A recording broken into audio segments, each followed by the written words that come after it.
Ayan na guys, medyo malalaki na ang mga opaline ko. Yan, non-feed ko na sila. Yan o, malalaki na.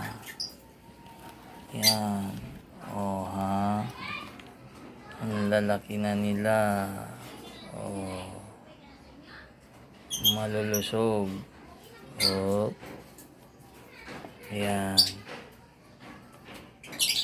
Ayan sila. Opaline yan. Alright. Good bird. Ito. Yan guys. So, yan.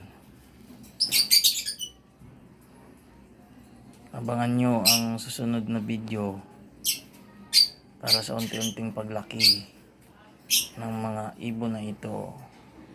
Thanks for watching guys. Bye bye.